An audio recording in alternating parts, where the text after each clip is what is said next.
Welcome to Risky Business, a show where we get to explore new and innovative ways to understand and reduce risk by bringing together some of the leading professionals in the transportation and the insurance industry.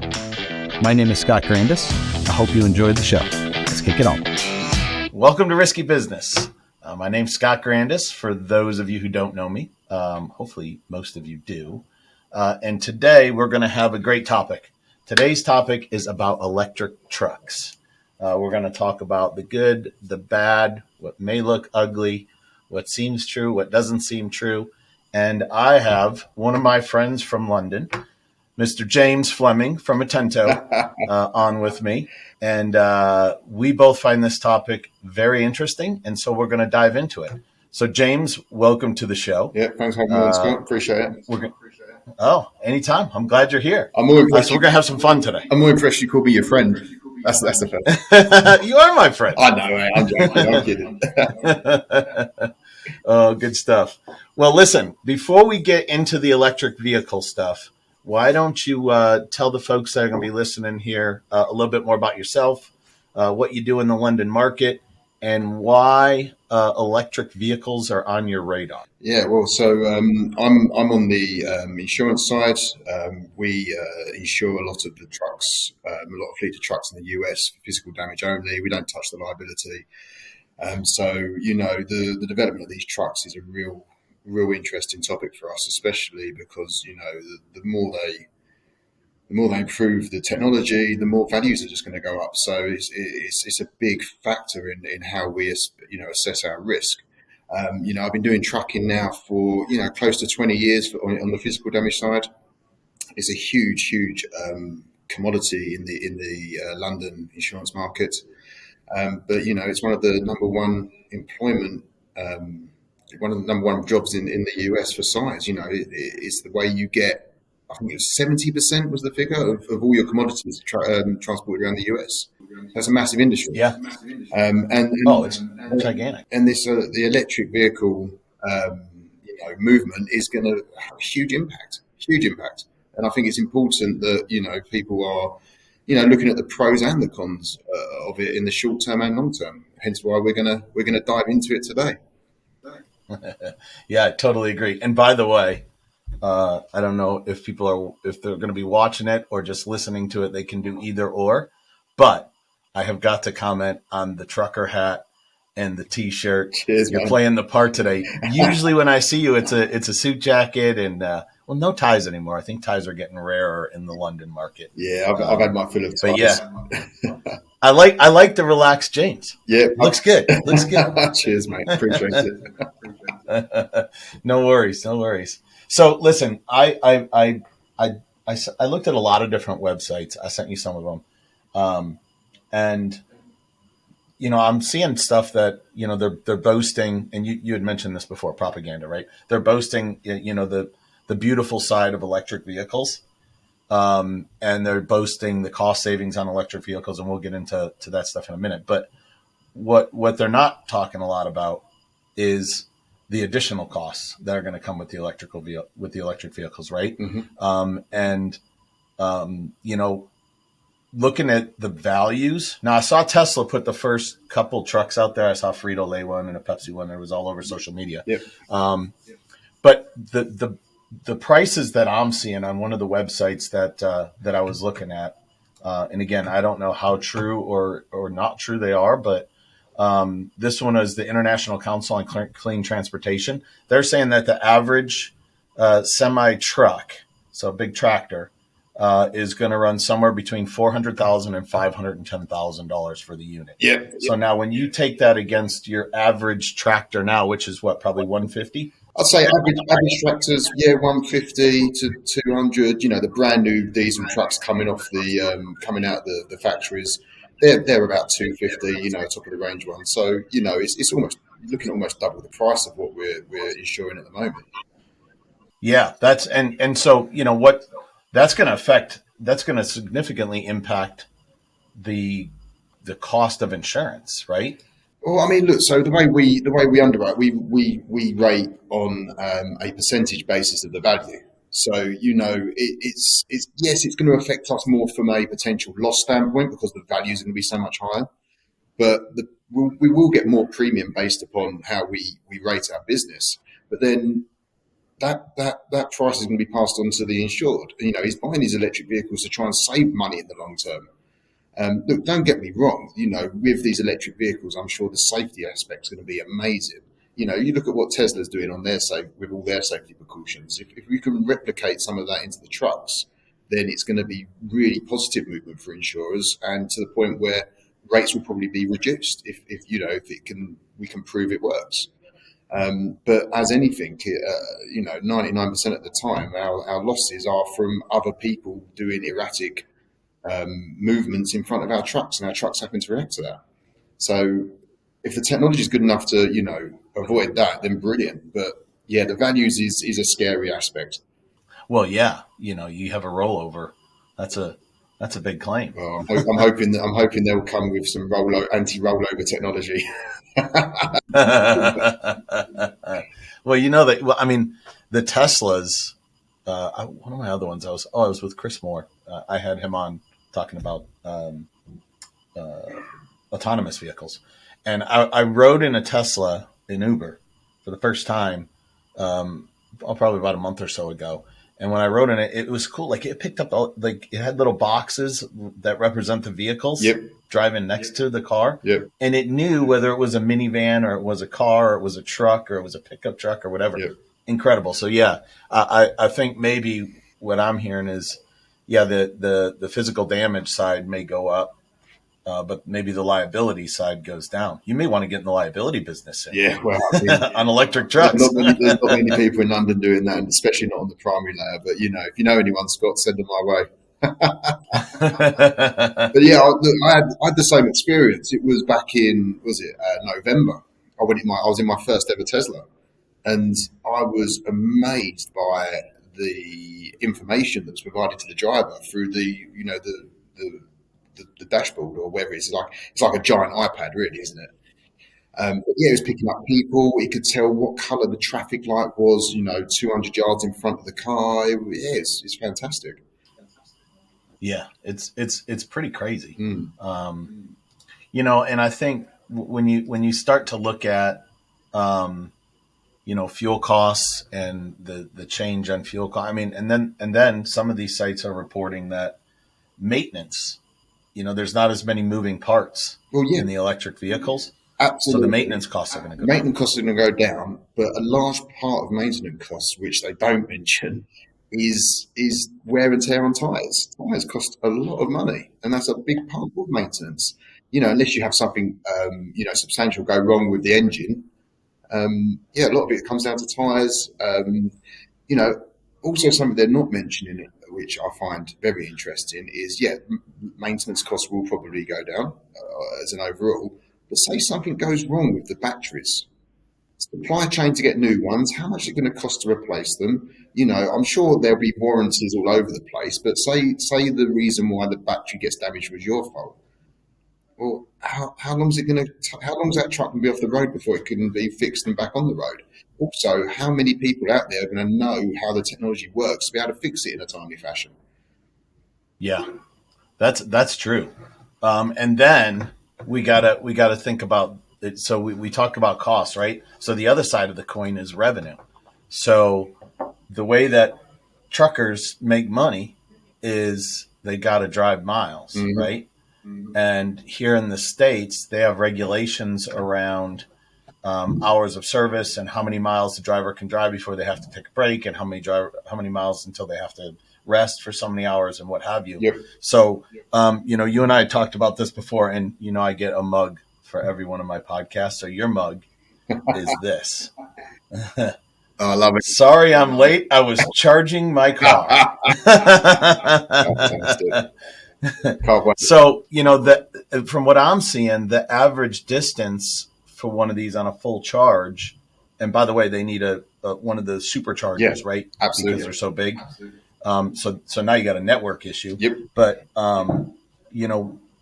the average distance is like 250 to 275 miles, mm-hmm. which is not a lot. And then if they got to stop for an hour or so to charge the truck, that's a problem. Yeah, so I couldn't. Again, I'm trying to read all this information, and it doesn't go into as much detail as I want. So that's 200 to 300 miles. I think I saw. I'm on a full charge, but what load is that hauling?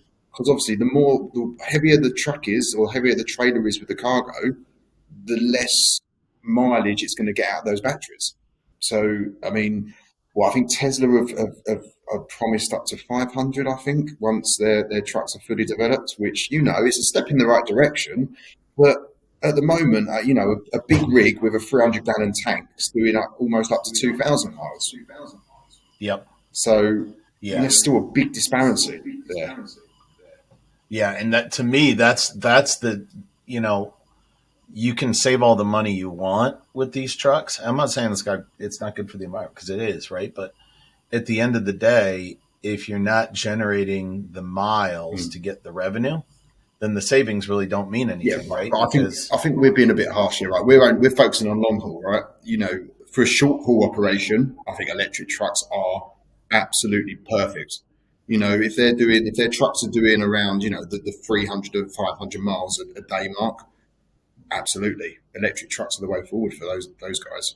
But the people that are doing the big long 2-3 day hauls, I just don't know how that's going to work at the moment. Yeah, I agree with you. You know what? You're right, because the short hauls, that it will work.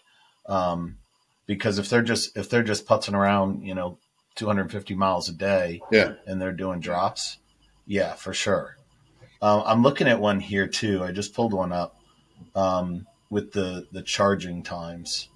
So a class 4 to 6 medium duty truck is 30 minutes. Yeah, a class 8 heavy duty truck, which is what we're talking about here. yep. It's an hour. Hour. It's an hour to But that's charge it up. but that's on the supercharger, right? That's the chargers that are designed for trucks. If you have to use a standard, I think it's like a class 2 charger or whatever they call it out there. When I say out there in the US, I think I've read somewhere it's like 8 hours for a full charge for a truck. Oh yeah, yeah. And when you look at, I found this other one. It's energy efficiency, renewable energy. U.S. Department of Energy has a website that shows where all the charging stations are, and you can break it down by the supercharger. I think it's the DC Fast. They're pretty prominent in the West Coast and the East Coast, but the Midwest, it looks like they're pretty scattered. Yeah. Oh, yeah, I've seen I've seen the same website you're talking about. It's got all the locations of the chargers for the trucks. Yeah, if you're going through the middle of America, you're going to be running into a spot. You're going to need a diesel truck to come out and tow you to the nearest charging station. It's quite irony, right? And will it be a diesel truck or will it be electric that's towing you? That would be pretty funny. Yeah, but then that electric truck will run out of battery. and it just continues. Yeah, no, I'm joking. I'm only joking, but No, I know. Yeah, they're going to need the infrastructure for the long stuff at the moment. I think we're some way off the long haul, but for short haul, absolutely, 100% is the way forward. To the point where me and my wife, we're even looking at getting an electric car just for the short trips around town. Yeah, well, you know what? They're starting to make electric pickup trucks now, and I'm going to be getting a new one. And I don't know. I think there's something about the roar of a diesel engine. Yeah, I know. I was going to say that. But I think you need to try one, at least test drive one. Yeah, I'll test drive it. Yeah. I'll test drive it, but I don't know. Yeah, I think there's going to be a percentage of the trucking community. I'll tell you what we do, Scott. Wait till I'm out in your neck of the woods again next, and then I'll come on the test drive with you, and we'll record it for your next podcast. That's a great. You know what? That is a great idea. Yeah. And then we still have to go riding. Yeah. I missed it. I missed the last one when you were out here. Yeah, I got to take you out in the desert, and we'll go running through there. Now that won't be electric. That will be gas. That will be gas. Yeah. You don't want to be getting stuck out in the middle of the desert. Yeah, we don't want that. So now, are you seeing electric trucks come through on submissions yet? No, not on submissions yet. We have we've got one insured that we've looked at that is. They're basically testing electric trucks. They're trying to, find out the full capability of them at the moment. and develop them. Outside of that, we're not seeing anything electric on schedules at the moment. I feel that I think we might even have to revisit the wording once we can start getting into electric vehicles, because it's just completely changing. There's no combustion engine in there anymore. We're gonna have to revisit it. All the value is going to be in those battery packs. So this is a question for you. How do you feel about? So I noticed some of the electric trucks have completely changed their shape away from the typical US truck, and it looks much more like a European truck. What do you think about that? It's a bit different, isn't it? That's a good question. I have this conversation all the time when we get into marketing, because for whatever reason, marketing inherently, not so much the folks we use now, but before, inherently, they always gravitate towards the European looking trucks. And I'm like, you can't put that in our marketing. It's not a US truck. Yeah. We need the big Mack truck in the front end. Yeah. I will say, if you were to look at like a Peterbilt, or a Mack, I'll even go so far as to say a Kenworth. But mainly Peterbilt and Mack. When you look at those, like, that's a truck, right? It's got that big front end. You're looking at it, and then the Mack with the dog on the front. Yep. I still say to myself, I want to get a truck with that Mack dog on the front. I think I do like the good old American made. This is our big diesel engine truck rolling down the road. But yeah, I mean the new ones, they're somewhat similar. I mean, they're more curved, but they still have, like, you guys have in the UK and Europe, it's more of the flat front. That's right. Yeah. Which is the cab over, right? Whereas ours is the cabs in the back and the engines in the front. Mm-hmm. It's definitely getting more European. It's if Mack starts making them, hopefully they're going to look like a Mack truck, and it's going to have that big bulldog. Yeah, absolutely. But we're talking about like the prices and stuff. So definitely with like gas prices and stuff. At the moment the US gas prices are pretty high compared to what they have been in the past. So what is it? I think it's like $250. Is it something around that to fill up a diesel truck? Maybe a bit more now.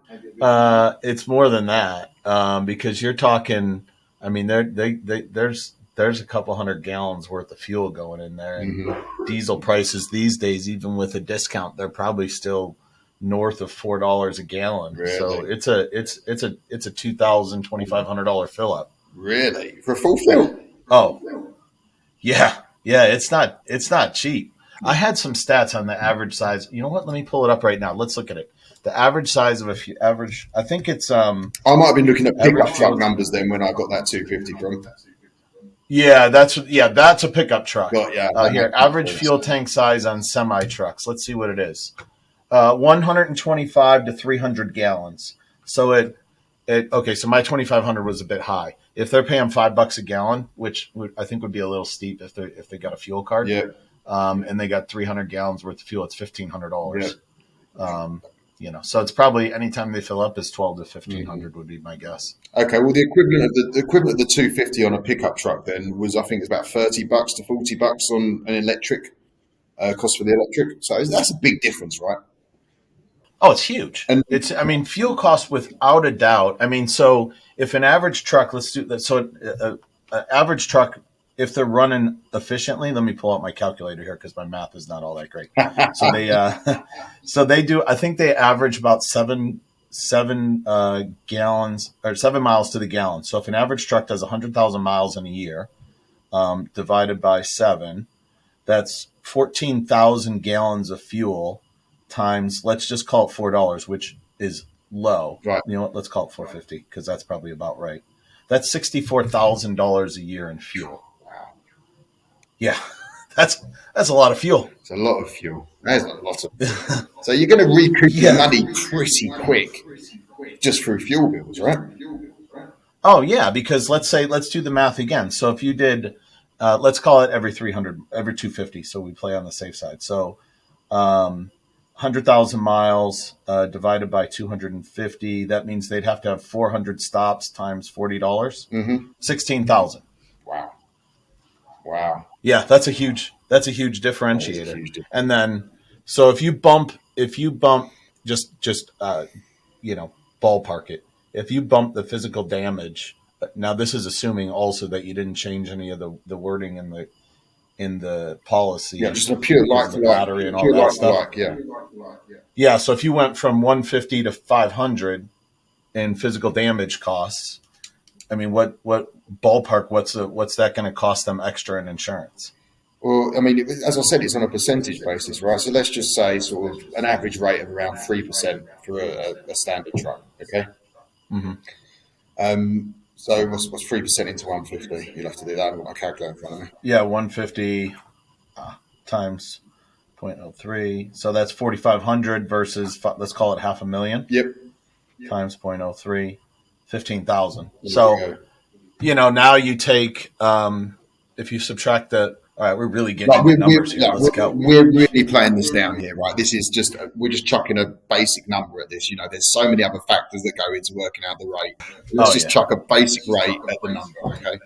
So we do that 4%. But like I said, though, once the electric trucks come in, I'm hoping there's going to be much more improved safety with this. So, we're going to be able to reduce our rate to help relieve some of the pressure on the insurance. Yeah. In theory. I definitely agree with you there.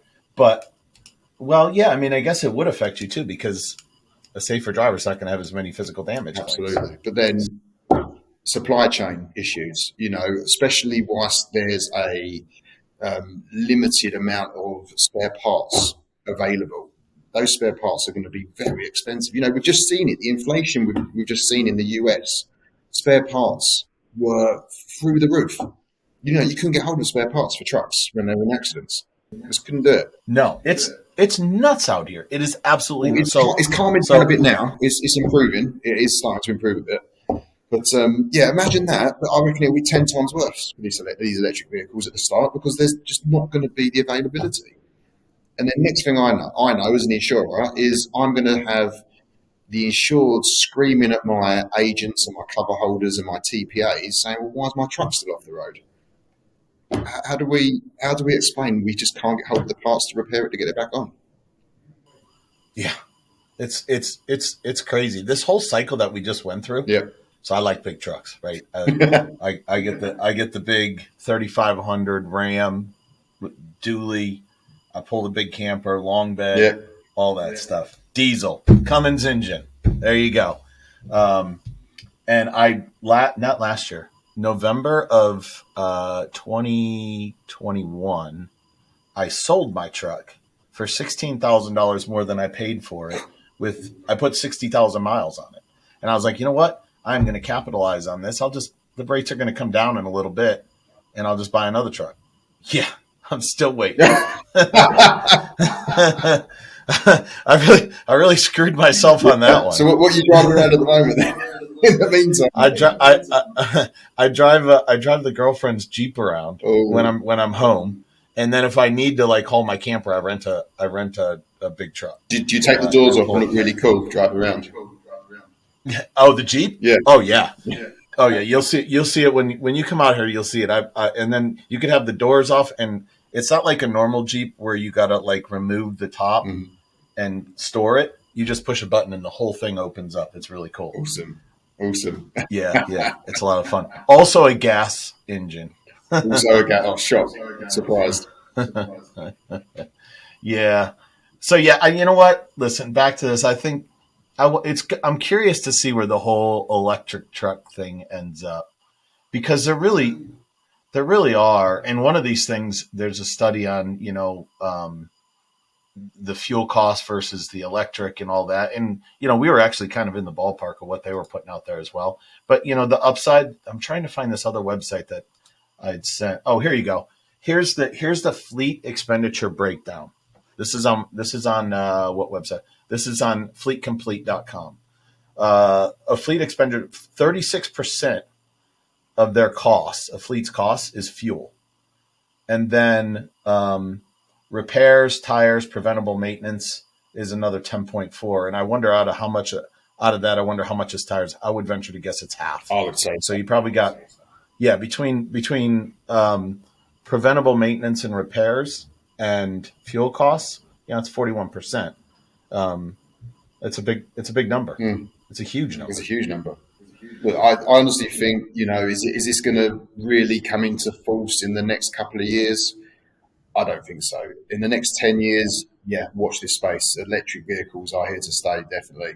They just need the technology behind it to get them to go further and longer without having to stop as much. Well, yeah, and you know what? I saw I was talking to my Amazon driver last week. Unfortunately, we get a lot of Amazon packages here, which means we're buying a lot of dumb stuff. But Amazon's got the electric vans out there now. Yep. I don't know if they have them out in the UK, but they've got them here. And I had no idea that this technology exists. Mm-hmm. But when he steps on the brakes, the friction recharges the battery. Yeah. It's the we were talking about this the other day, wasn't we? It's like the KERS system on I hope I said that right. KERS on the Formula One cars. Oh, that's right. Yeah. It was you and I talking about it. Yeah. Yeah. So as they're braking, the energy created from the brakes recharges a battery within the car, which they can then release as power back into the wheels. Yeah, it's amazing technology.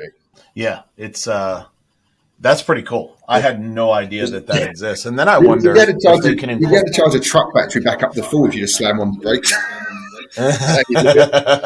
And there goes your telematics out of control. Boom, hard braking all the time. Why were you hard braking so much? I had to charge my battery. I ran out of juice. Kangaroo in the freeway. And you know damn well that these truckers, if they find out that that's an excuse, they're going to use it whether it was the reality or not. Oh, 100%. Yeah, that's funny. That's funny.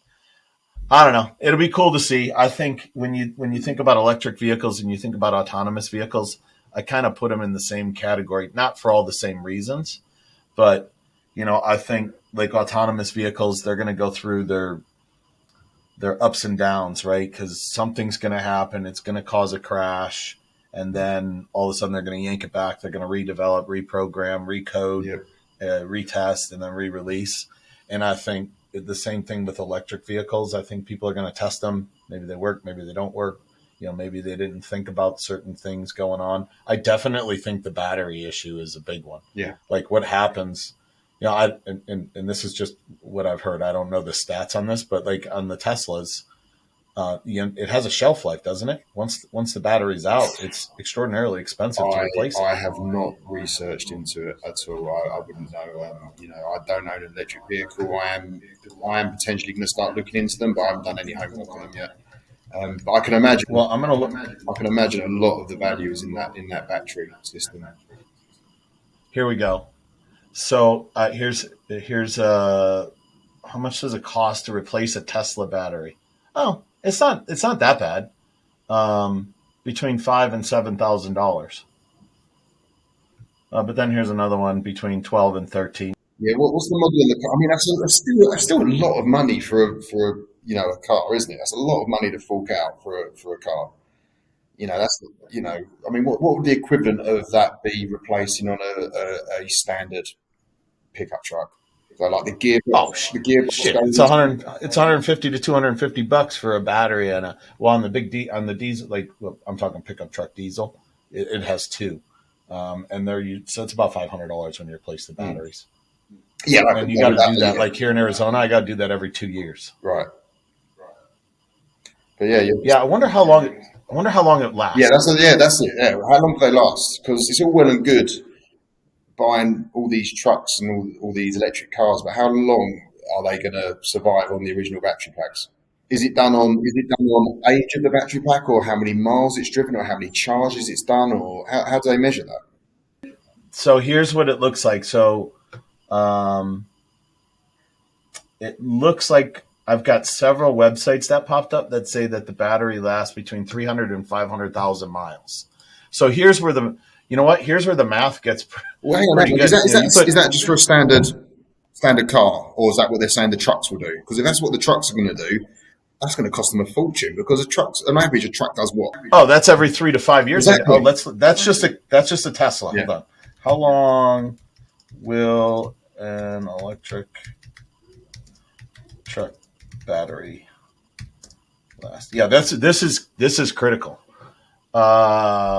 Generally, electric vehicle batteries last 10 to 20 years, but we want heavy duty. Heavy duty. How long will heavy duty truck battery last? Let's do that. So I wonder if that's taken into consideration with maintenance and repairs on the stats. How long will a heavy duty electric truck battery? Okay, let's see what this comes up with. JD Power and Associates, electric cars, battery lifespan.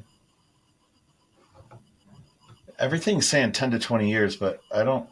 Yeah, but 10 to 20 years will be for an average family doing an average mileage. We're talking about trucks, an average truck will be doing 80 to 120,000 miles a year if it's a long haul. Here's powered trucks. Here we go. So the batteries are 5,300 pounds. National trend. I'm eyeballing this real quick to see if I can get.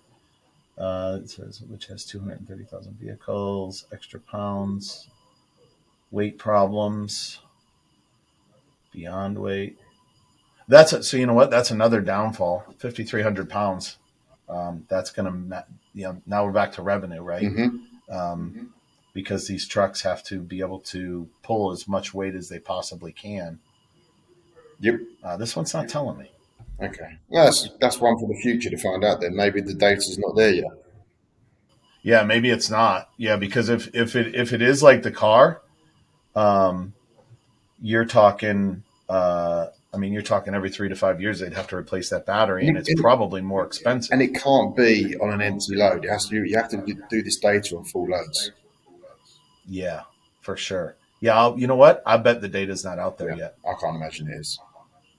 Yeah. Or it isn't. Yeah, because when I did that search on the Tesla, like on the car, yep, it came up with like 20 things right away, and every one of them said 300 to 500, 300 to 500, mm-hmm. 300 to 500. Yeah, so I bet the data's not there yet. Yeah. Well, fun. Yeah. Electric vehicles, here we come. Mate, it's going to happen, right? We've got to accept it. Are diesel trucks going anywhere in the near future? Absolutely not. But I'll tell you one thing we didn't touch on at all is the initiative the US government have taken to give tax credits for electric vehicles. That's a big incentive. That's significant too. $40,000 for the heavy vehicles. It's huge. Yeah, it's gigantic. So yeah, if the trucks are under 14,000 pounds in cars, the maximum tax credit is $7,500. But when you get to the heavy duty trucks, yeah, it's $40,000. Huge amount. And that's beginning this year. So, that's going to motivate people too. Definitely. That's going to take the sting out of the tail of buying one, that's for sure. Yeah, for sure. And if the whole point of what I'm trying to do with this podcast is talk about like risk and all the different risks at different levels, right? So what I heard on this is, there's a potential cost on the physical damage side, but potentially not as much as it might be because of all the new safety features in the electric vehicles. And I think hearing you talk about it, like you're trying to get ahead of the curve, right? I'm trying to get ahead and say, we're talking to we're talking to a number of people regarding what they're seeing in electric trucks. I'm talking to my agents all the time. Like I said, we've had this company approach us to insure their electric trucks whilst they're developing them. So yeah, we're really trying to be as actively involved in what's going on as possible. We're not, like I said, we're not currently insuring any on the road at the moment, but it won't be long until we have our first fleet, or it won't be probably a whole fleet, but it won't be long until we start seeing the fleets, including electric units. But again, how fast can they produce an electric vehicle? I saw somewhere that they reckon that they'll be able to do five a day at some of the factories. Five electric vehicles a day they're manufacturing? Yeah. Wow. I wonder what's the production rate on the regular rigs, I wonder. I've got no idea. It doesn't seem a lot though, does it? No, I mean, I would think it would take longer to build the regular trucks because there's so many more moving parts. Yeah, sure. But who knows? I mean, when you're talking electric trucks, you're talking new body parts, and are they produced yet? Are they still in production? That type of stuff. That's it. Interesting times. Interesting times. That is for sure. Next time I'm over, we'll get you sorted out with a test drive, and we'll do a live. Maybe not live podcast, but we'll do something. Oh yeah, no, for sure. Oh, for sure we're gonna do it. We gotta get. Where's Target Markets this year? Are you gonna go to that? The main one is in Arizona, so yeah, I'll be there for that. Oh, it is again. Yes, I think it's in there pretty much. September. All right, I gotta get the dates right this time. Yeah, make sure you're not in London when I'm in Arizona this time. That would help. I will get it right. And I'll be in London the 6th through the 16th of March. Send me your shirt and hat sizes. I'll bring you both. Absolutely. Absolutely. All right, cool. Listen, this has been awesome. Yeah. Always good to see you. Always good to talk to you. Yeah. Thanks for being here today. No, I appreciate Hopefully it wasn't painful. It wasn't too painful, was it? No, not at all. You know what? I actually have fun with these because literally it's just talking to people, Yeah. I love it. Absolutely. I might have started off a bit on edge, but definitely eased into it as we got into the the nuts and bolts of the conversation. I had to. So a funny story. So I did one with I don't even want to call him our lead developer. He is the lead developer, but he also kind of coordinates everything for the whole development team, and he keeps us on track and keeps us. And I wanted to have him on because I wanted to show people what goes into learning how to build some of the technology we built, and how we took a developer who knew nothing about trucking and nothing about insurance. And well, it's going to be out soon.